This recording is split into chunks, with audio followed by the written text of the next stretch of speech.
Good morning. We welcome you back to our Friday conversations with Pastor Philomena at Second Presbyterian Church. Today, we're here to talk a little bit about reopening guidelines and the phases that we are in our church and in our state. Right.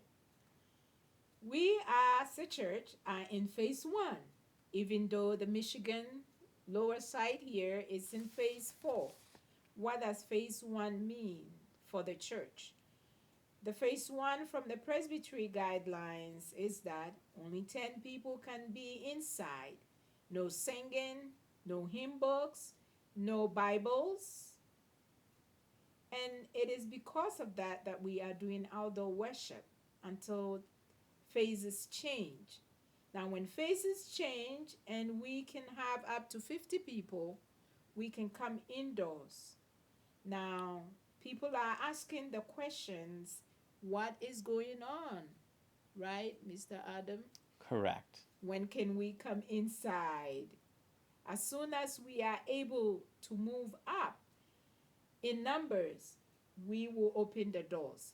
In the meantime, we have to make sure we are following the guidelines, which means if we open the doors, you have to come in mask, temperature check, your telephone number, all the 9 yards to be taken so that we can do the contact tracing. So once we are allowed to have 50 people in our building, then that is when we will reopen for indoor worship. Yes, unless anything changes or session decides otherwise. Otherwise, we just have to enjoy right now the temperatures that we have until it gets cold. Now, when things changes and it's cold, then we may have to consider doing the 10 people in worship, which means 10 people is 10 people. We may have to rotate who get to go to the sanctuary this week and who goes to the fellowship hall and who goes next. And so it's not going to be first come, first serve, but rather we're going to try to invite those who are able to come and are not in any health challenges that prevents them from coming indoors. So for the next 2 Sundays, we will still have outdoor worship service at 11 o'clock. Right. We've changed our outdoor worship time to 11 o'clock to accommodate warmer temperatures later in the day. Yes, and so we are enjoying that. And so beginning on the 18th of October, that's when we will find out whether we can start with 10 people indoors or not. But it looks like the governor just made some changes, so we are looking into what is it that we can do to be able to move indoors. And so prayerfully, yes, we are really considering moving inside. Not everybody can handle being outside for the worship time.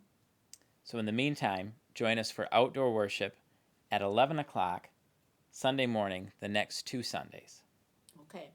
The other question that have been coming up is how come we are following the presbytery guidelines and not being our church? We are connected to 43 congregations within the presbytery of Lake Huron, and therefore we can't make decisions alone. We need to work together with the council of the presbytery who gives us and come out with these guidelines that help us to reopen our churches and consider if there is anything in case we open we can follow up with. So that is the relationship that we have. We need to keep that relationship going because they not only support us spiritually and prayerfully, but they also guide us when there is any need or any litigations that may come up as a result of reopening and anything should happen. That is why we need to obey all those guidelines in order to be back safely in our sanctuary one day soon. Correct. The presbytery issues guidance for the churches that we choose to follow. Yes, they guide us from setting the rules and policies of our congregations, helping us to find a pastor when there is a need, um, helping to follow the national offices policies that has also been set up for all the churches within the Peace USA to follow up. So it is good to keep that relationship going because we can't make a church with one person. It takes two to make a church, and it takes three to make a presbytery, and it takes four or more to make the national offices. So we hope you will join us this Sunday at 11 o'clock. Bring a chair, bring your mask, and bring water if you so choose. And we hope to see you soon. Thanks for joining us. And keep the questions coming in your emails. If you would like us to talk about anything, please feel free to email or call the church office. Thank you and have a blessed weekend.